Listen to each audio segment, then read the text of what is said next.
Lindy announces a big green hydrogen plant in the US. Recharge News has an exclusive on European hydrogen requirements. And Toyota and NREL announce a very important project. All this on today's Hydrogen Podcast. So the big questions in the energy industry today are: how is hydrogen the primary driving force behind the evolution of energy? Where is capital being deployed for hydrogen projects globally? And where are the best investment opportunities for early adopters who recognize the importance of hydrogen? I will address the critical issues and give you the information you need to deploy capital. Those are the questions that will unlock the potential of hydrogen, and this podcast will give you the answers. My name is Paul Rodden, and welcome to the Hydrogen Podcast. In a press release on September 8th, Lindy announced that it would build a 35 megawatt PEM electrolyzer to produce green hydrogen in Niagara Falls, New York. The new plant will be the largest electrolyzer installed by Lindy globally and will more than double Lindy's green liquid hydrogen production capacity in the United States. Lindy will build, own, and operate the industrial-scale electrolyzer and use hydroelectric power to produce green liquid hydrogen. The plant is expected to start up by 2025.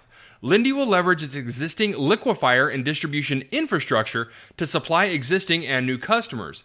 This project is the first of several electrolyzers Lindy expects to build in the U.S. to address green liquid hydrogen demand. In a quote from Todd Lawson, the vice president of the East region at Lindy, Lindy is the largest liquid hydrogen producer in the United States, and this new capacity will increase product availability at a time of growing demand from customers across several end markets, including aerospace, electronics, and manufacturing. He says they will continue investing in green hydrogen projects to help meet growing demand as well as contribute to a more sustainable energy economy. Lindy is a global leader in the production, processing, storage, and distribution of hydrogen. It is the largest liquid hydrogen capacity and distribution system in the world. The company operates the world's first high-purity hydrogen storage cavern, plus pipeline networks totaling approximately 1,000 kilometers globally. To reliably supply its customers, Lindy is at the forefront of the transition to clean hydrogen and has installed over 200 hydrogen fueling stations and 80 hydrogen electrolysis plants worldwide. The company offers the latest hydrogen technologies through its world-class engineering organization, key alliances, and partnerships. All right, so interesting news from Lindy as they look to build out more electrolyzer capacity. Now, recently we've talked about other electrolyzers getting put in place in the hundreds of megawatts. But don't think that this electrolyzer is small. 35 megawatts is a lot. And Lindy knows exactly what they're doing. And when considering that they're using hydroelectric power to generate the hydrogen, this does end up being a very green project. Now, there's still a lot of time between now and their expected startup of 2025. So a lot can happen between now, FID, and actual start of construction. But if the latest news is telling us anything, and Canada is really ramping up their green hydrogen exports to Germany, this could be an opportune place to start generating hydrogen. Next, in an exclusive article from rechargenews.com, Rachel Parks writes, European Parliament to vote on scrapping green hydrogen additionality requirements. Europe's renewable hydrogen industry is urging European members of Parliament to vote in favor of a key amendment that would scrap strict additionality rules that would force green hydrogen producers to secure all their renewable electricity from dedicated sources. This Recharge News can exclusively reveal.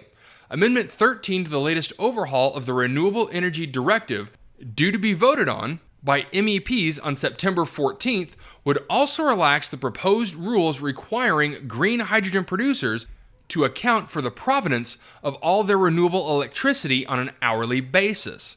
Instead, producers would be allowed to source electricity from the grid, provided they could verify it as renewable electricity by securing power purchase agreements from renewable installations for the equivalent amount. The balance between PPA purchases and grid purchases would be accounted for on a quarterly basis until 2030, and thereafter on a monthly, quarterly, or annual basis, as decided by the European Commission.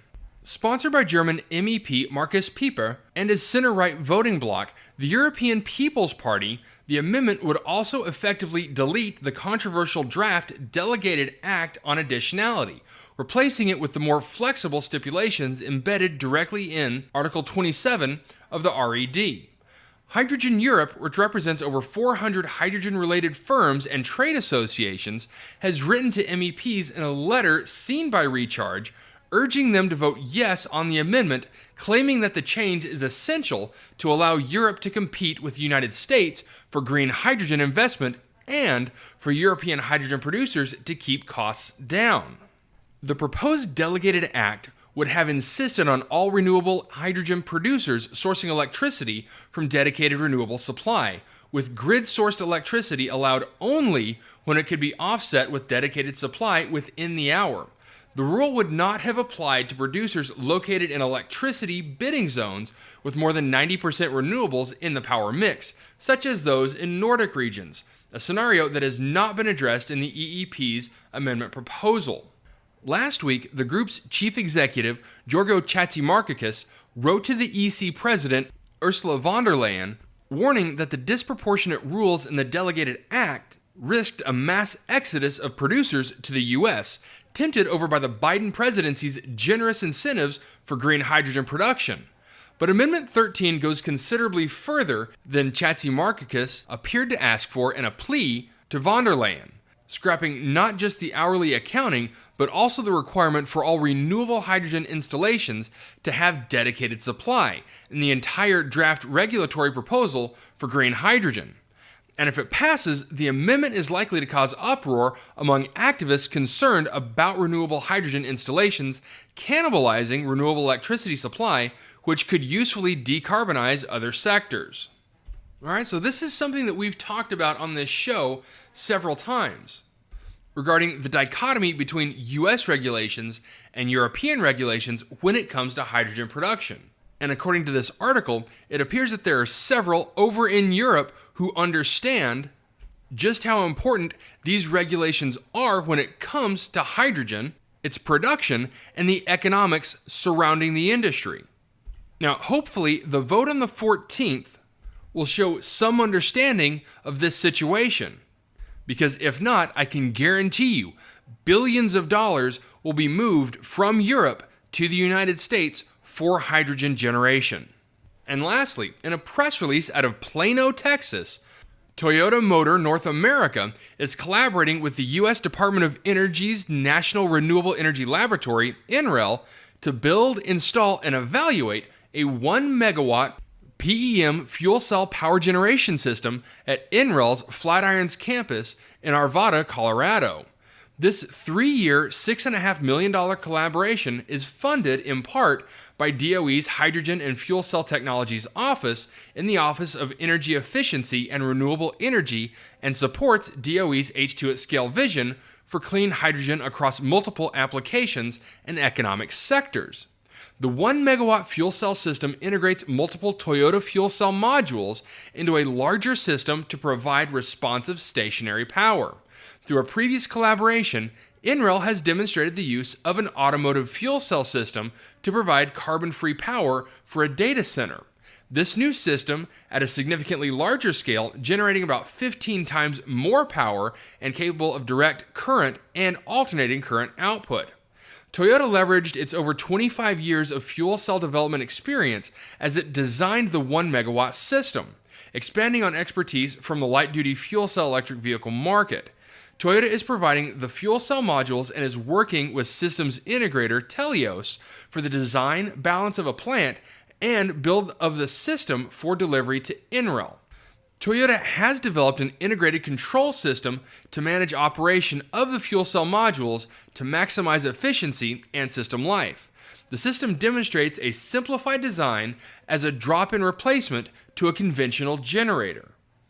In a quote from Christopher Yang, Group Vice President, Business Development of Fuel Cell Solutions at Toyota, achieving carbon neutrality requires all of us to explore new applications of zero-emission technology, including how that technology will integrate with other systems, which the project with NREL will identify. The application of their modules, he says, in deployments of this magnitude shows the scalability of Toyota's fuel cell technology, whether it's a single fuel cell module for one passenger vehicle or multiple systems combined to power heavy-duty equipment. NREL researchers will push the operational boundaries of the fuel cell system design to identify performance limitations and degradation over time, generating valuable real-world data to aid the development of future applications. Research and development will also include assessing how the system performs when integrated with energy storage and renewable energy generation systems, such as solar photovoltaic and wind.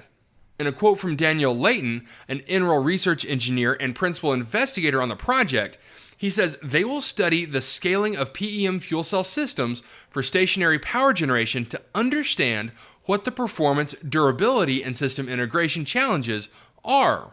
This fuel cell generation system also creates a new megawatt-scale fuel cell research capability at NREL. The fuel cell generator is part of the Advanced Research on Integrated Energy Systems, or ARES, megawatt-scale hydrogen system being designed and commissioned at NREL's Flatirons campus.